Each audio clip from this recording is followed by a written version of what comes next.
and welcome to EliseTrophy.tv, a brand new online channel bringing you all the latest action from the Lotus on Track Elise Trophy and the action from this very weekend. Race 1 is coming up, and that features the 24 fastest cars who have qualified over 2 heats this weekend. Luigi, if we could just grab you for a second, are you excited about your first season with the Elise Trophy? Yes, very much so, yeah. It looks like a great series. So the guys are all really social as well, and yeah, I am very much so. So what actually attracted you to join the Elise Trophy series? Well, I love the Elises, obviously. I looked into it, and it just looks like a really well-run series. The guys all look good fun to drive and socialise with, so that's part of it, but I just wanted very much to do the Elises. So Eric, your first season with the Elise Trophy, are you excited? Yeah, it seems very good so far. Yeah, cars are great and the racing's very clean.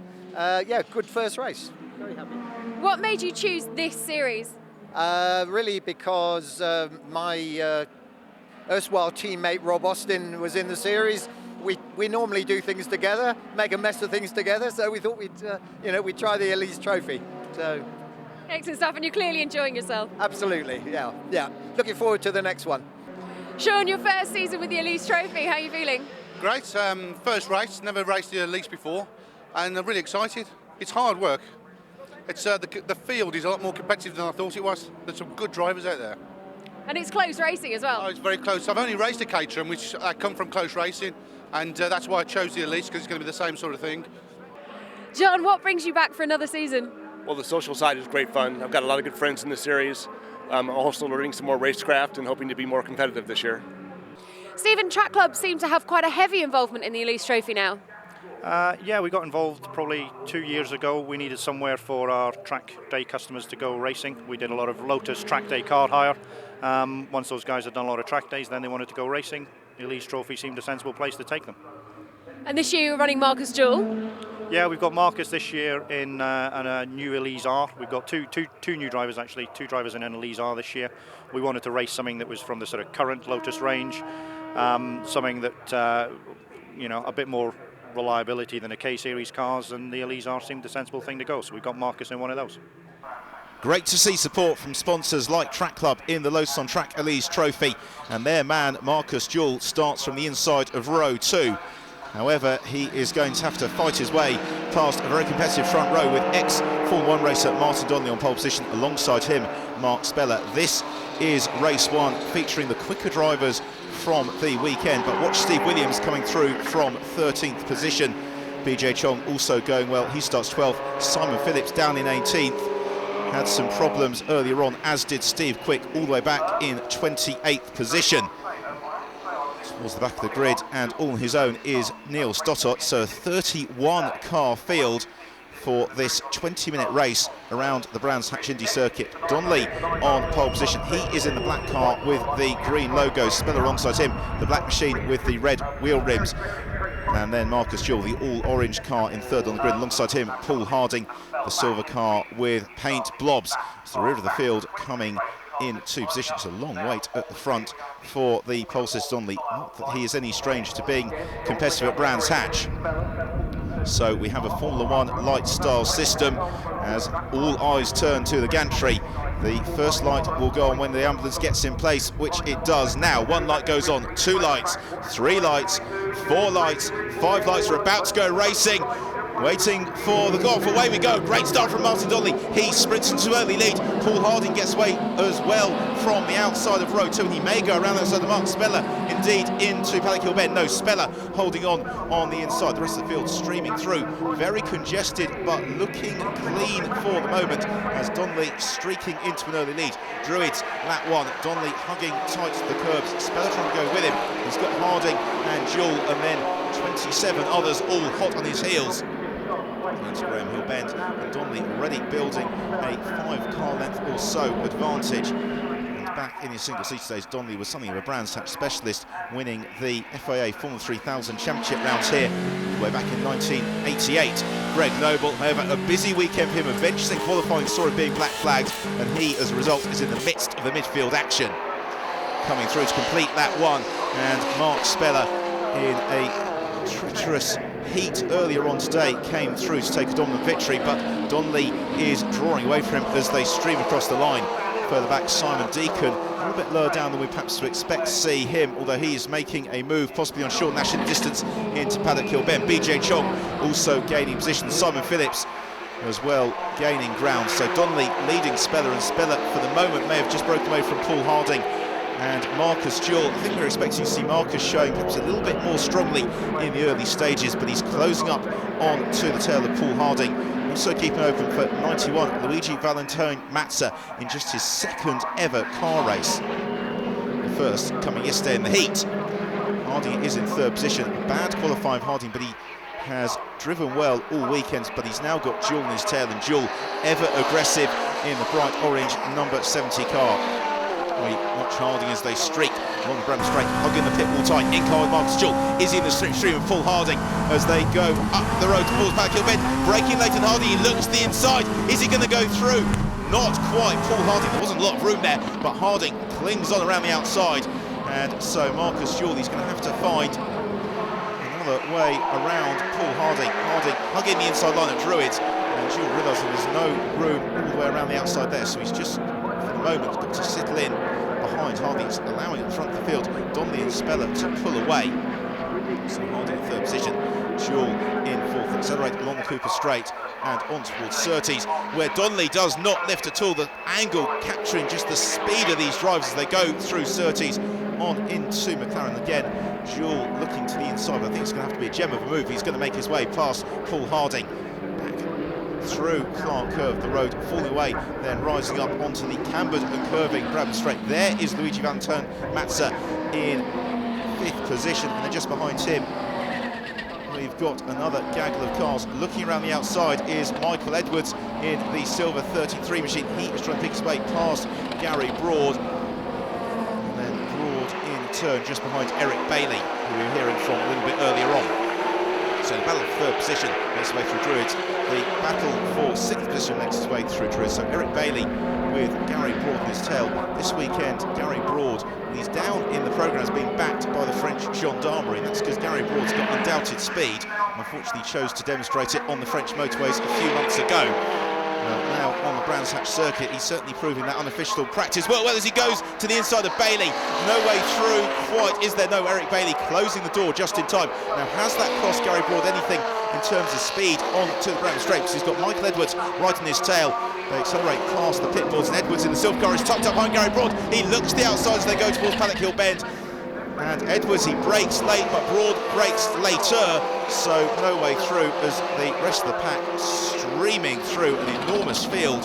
There's Peter Driver heading up another ferocious battle. That's Tom Chataway in the white 52 car on the tail of Steve Williams, and Chataway looking to the inside of Williams into Druids. Neither driver short of aggression, but Chataway finding his way through as Williams gave him 3/4 of a car's width, and Chataway took advantage of the curbs to just about squeeze through. So Chataway now in pursuit of Peter Driver in the red 45 machine.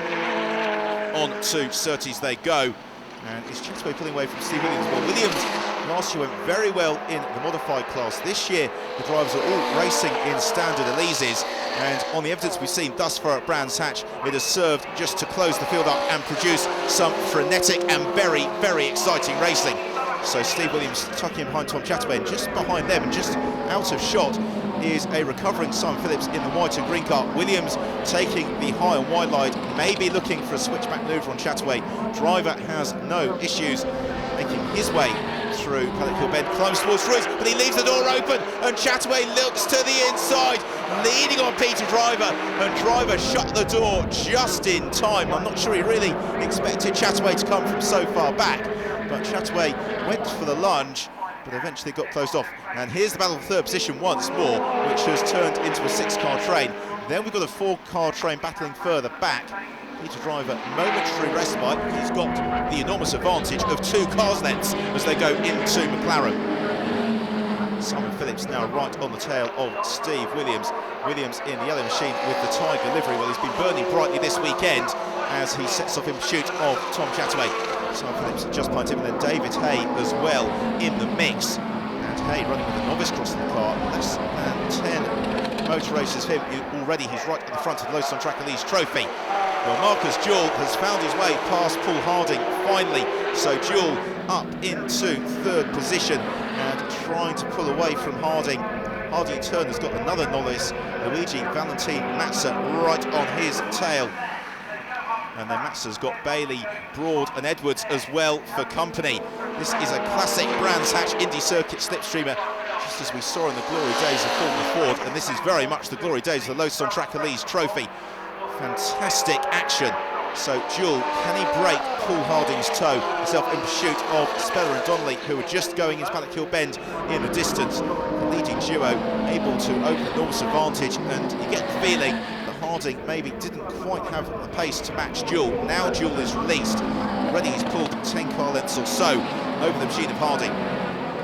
Climbing up towards Druids once more as Harding defending from Mazza. Bailey, Broad and Edwards looking to the outside of Gary Broad, and Broad's car was wide because there's no way through for Edwards, so he takes to the outside of Druids, no way through. Now Luigi Valentin Mazza, a very experienced kart racer in Super 1 karting, moving to car racing for the 2010 season. An absolute novice in terms of car racing, but his racecraft from karting really coming to the fore. He's crawling all over the tail of Paul Harding as they exit Clark Curve once more and then accelerate onto the Ram Straight. They hug the pit wall because they can get an extra couple of hundred revs there, and that will just enable them carry a bit more speed into the notorious Paddock Hill Bend. The road turning sharply to the right and falling steeply downhill.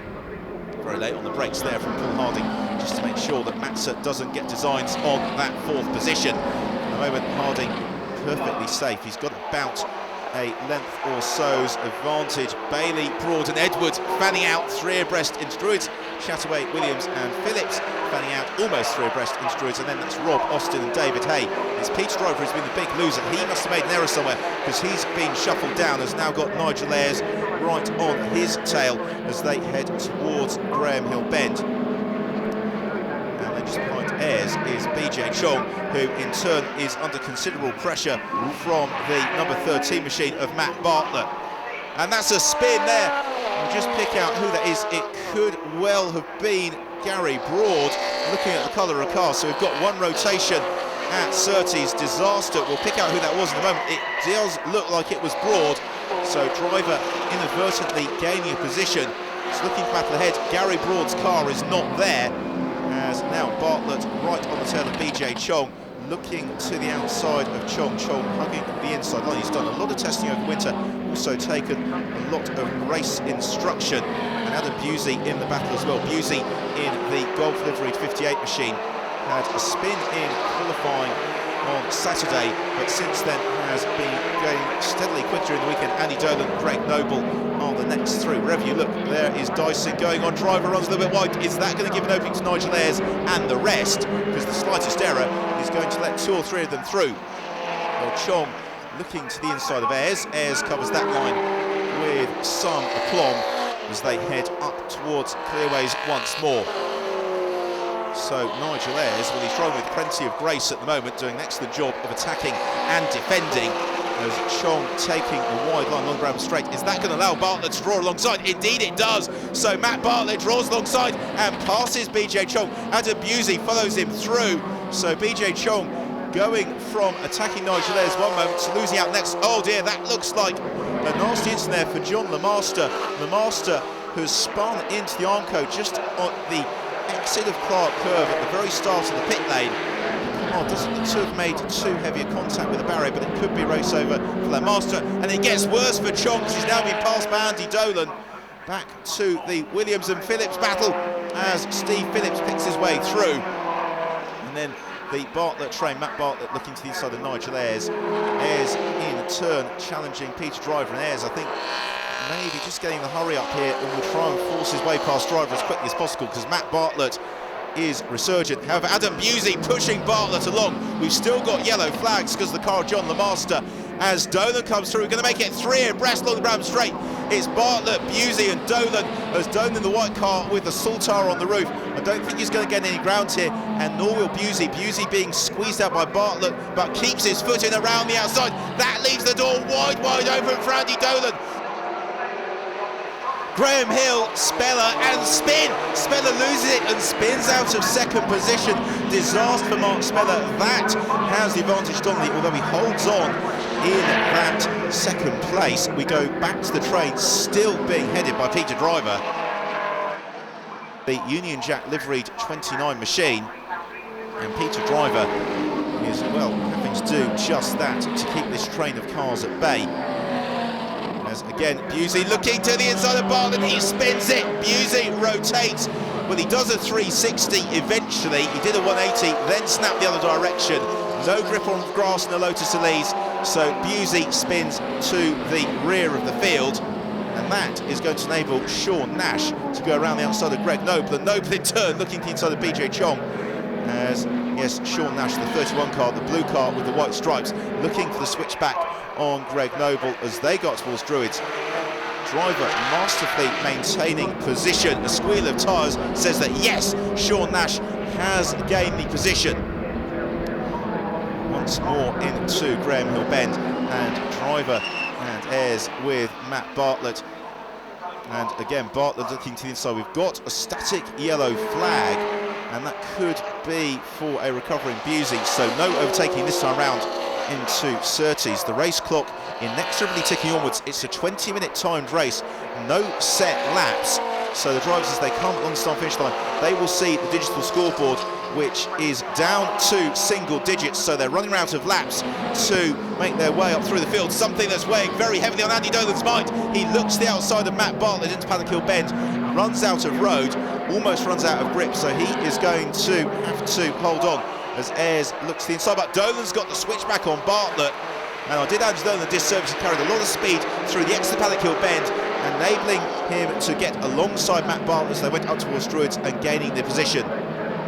BJ Chong and Greg Noble. Chong having a little bit of a slide, and Greg Noble putting him under pressure on the way into Graham Hill Bend. Well, now that Dolan's found his way past Bartlett, he is on the tail of Nigel Ayres as a spin a little bit further back down the order. That's Paul Baker in number 63, and Baker recovers and was lapped in the process by the race leader Martin Donnelly. Donnelly still streaking away at the head of the field, but it's this enormous dice in the midfield order that is holding our attention, as indeed is the battle between Williams, Chataway and Phillips.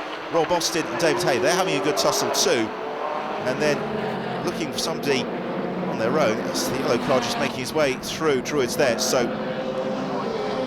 once more we look at Steve Williams, who's had a very busy weekend, as has Simon Phillips. Tom Chataway got better and better during the course of the 2009 season, and he's right back at the sharp end in the opening meeting of 2010. The Lotus on Track Elise Trophy is a series, not a championship, so each race the drivers are racing for overall honours rather than championship points, which means that the incentive is all on getting that win and all on getting as high a finishing position as possible. You don't get any safe driving points in the Lotus on Track Elise Trophy. It's all out attack from the moment the lights go out. Williams, however, carrying good speed through Paddock Hill Bend. That is just enabling him to build a slight advantage over Tom Chataway, largely because Chataway has got the green and white machine of Simon Phillips in his rear view mirror, and Phillips is not short of some assertiveness when he needs to be, so he closes up onto the tail of Chataway, but closes up too closely, snatches a break, a plume of tar smoke, and so that costs Phillips a little bit of ground as they accelerate on to Surtees once more. The left, then the right, pretty much flat out for the road, goes right forever into McLaren, Clearways and Clark Curve. And that brings them onto the Brabham Straight, where they're still turning right before they get fired uphill into the entry of Paddock Hill Bend. So Williams, a good lap from him. He builds the advantage over Tom Chataway, and Chataway in turn able to build that advantage over Simon Phillips. Williams using every inch of the track and a little bit more. The gravel track Paddock Hill Bend extended for the 2010 season, so whereas in previous years drivers could put all four wheels over the rumble strip, this year if they do that, they are going to play in the sand. And it has already produced some very interesting manoeuvres at Brands Hatch throughout the course of this weekend, as Bartlett gets squeezed wide in this midfield battle. Dolan finally making his way through past Matt Bartlett, so Andy Dolan, well, I think he was actually holding on from Bartlett. Bartlett looking to the outside at Druids. And really, in such evenly matched cars as we get on the Lotus on Track Elise Trophy, there's going to be no way he can power on around the outside. Peter Driver maintaining that position and driving with some real expertise. And Nigel Ayres doing a great job as well, because he's got a seething horde of Elises behind him, but he's just focused on staying in Peter Driver's slipstream, keeping his driving nice and smooth. Although Dolan looking to the outside of Ayres this time round, and Dolan getting a good run out of Clark Curve. He goes around the outside of Nigel Ayres as they head towards Paddock Hill Bend, but Ayres holds the inside line tight, trying to squeeze Andy Dolan to the outside. PJ Chong and Sean Nash run side by side through Paddock as well. It's Nash who's got the honours, as they have now worked their way up onto the tail of the 47 car. That's David Hay. So David Hay has been caught by the Peter Driver train. So now it's Hay who takes prime defensive position. Dolan does make that manoeuvre stick. He is now third in the queue, as somebody looks like they're expiring in a very big way. Unfortunately, that could well be Eric Bailey. He pulls off. Great shape. It's the 32 machine. That is Eric Bailey. So Bailey, unfortunately, out of the race in a plume of oil smoke. Now David Hay has got Andy Dolan to contend with. He's been dispatched by Peter Driver. He is dispatched by Andy Dolan and Matt Bartlett as well. There is a gap on the inside. Bartlett tries to roll alongside. David Hay squeezing him against the pit wall, but Bartlett's got the advantage. Through he goes into Paddock Hill Bend. Nicely done. And Hay, taking the conventional racing line, almost gives half an opening to Nigel Ayres. Eventually he closes that off just in time. Now it's Driver and Dolan side by side through Druids. Driver on the inside, Dolan on the outside, and Dolan on two wheels on the curbs as he runs down towards Graham Hill Bend. Greg Noble on the tail of Nigel Ayres. There is Rob Austin, a little bit of a lonely race for him as Noble clatters across the grass in the background. Dolan makes the move on Driver in the foreground as Martin Donnelly romping away in the lead of the race. He has seen off the attack of Mark Speller. In fact, he passes the car of David Carr, who is in the Donnelly Track Academy machine. Donnelly preparing and instructing David's machine this weekend, so he doesn't have any trouble lapping David Carr. And Martin Donnelly, well, it's been a masterful performance.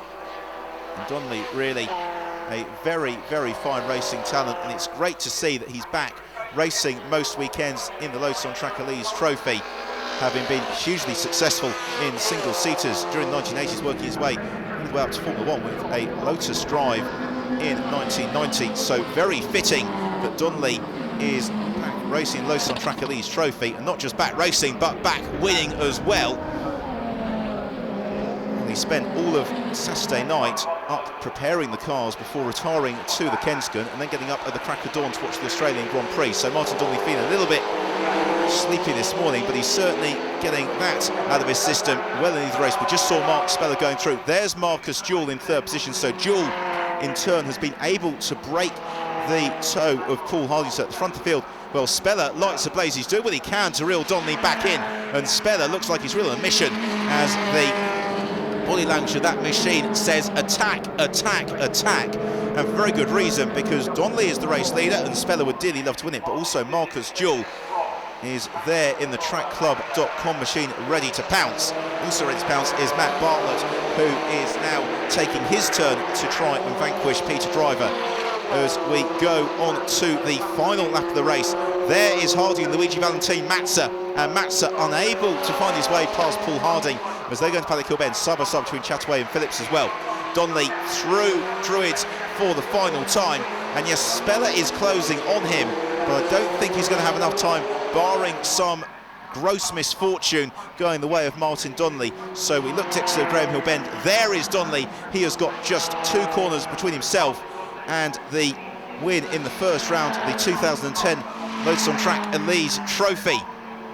David Carr, Donnelly's teammate, another novice, so a newcomer to motorsport, and Carr acquitting himself very well this weekend in the meeting. So here comes Donnelly over the grid hatching, checker flag waits, and Donnelly takes an emphatic victory here at Brands Hatch and Lotus on Track Elise Trophy. Second goes the way of Mark Speller following a fine drive, and we look for Marcus Jewell, but meanwhile here's the battle between Pete Driver and the rest, and if Driver holds on, then he possibly deserves the biggest round of applause of all, because he has been under sustained pressure for the entirety of these 20 minutes.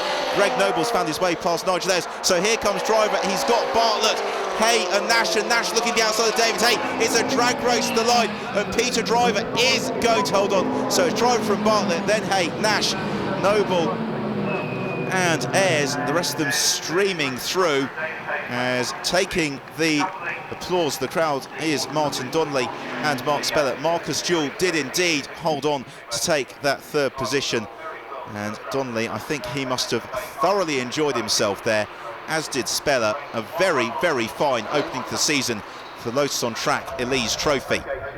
So we get the classification. It is Donnelly who takes the victory from Speller, Jewell, and then Michael Edwards it was who worked up to fourth position, Paul Harding fifth, and Matza in sixth.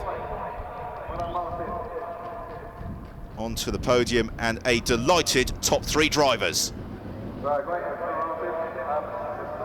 Martin, you're no stranger to first place, and again, you've started off the season as you enjoy. Well, that's what it's about, isn't it? It's enjoyment. You know, I'm here thanks to Lotus on Track and to Paul Golding and everybody associated with that. You know, it's a good weekend away from home, and it's affordable as well. It's good, affordable racing. And I want to thank the people from Gaz Shockers and to Derek, who's this weekend. Gives a great setup and just makes it a lot more easier for me to drive. So, although it looks difficult, it's actually enjoyment as well. It's important. You seem to have Mark on your tail for part of the race. He was there for a while, wasn't he? He was sniffing, and we had to sort of be a little bit sort of extra defensive. I got a few love kisses in the back of the car, but eventually, I know Mark from home because I drove for him when he had the team 2 years ago, and he does now and again have a tendency to suffer from the red mist, don't you, Mark? But eventually, the horns came out, and he came back on, and he was very, very quick towards the end, and I think, he got a new lap record, so I think that's for a pace today. Well done on your first place, and we'll see you next round. I also want to thank the boys at ETA, to Phil, Mick, and especially Dave. Thank you. Mark, a fantastic race to hold out through second, even after your spin.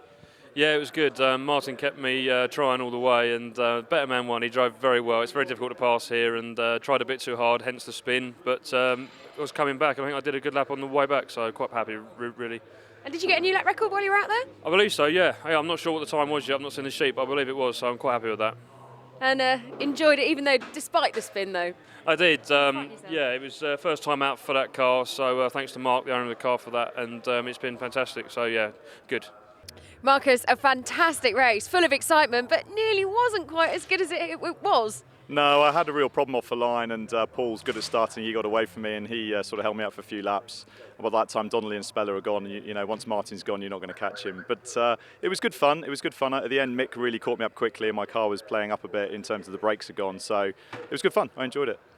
And just finished in the nick of time. Just finished in the nick of time. New car this year, so we're running a Toyota power car now, so more modern technology. But it has a 120 kilo weight penalty, so for the guys watching, it's quite hard to figure out why they don't quite get out of some of the slow corners as well. But it's got ABS and some other advantages, but it's fun just to try something new in a different car. It's good fun. An immense start of the season here at Brands Hatch for the Lotus on Track Elise Trophy, with really close and exciting racing. Join us later in the season for more action here at elisetrophy.tv.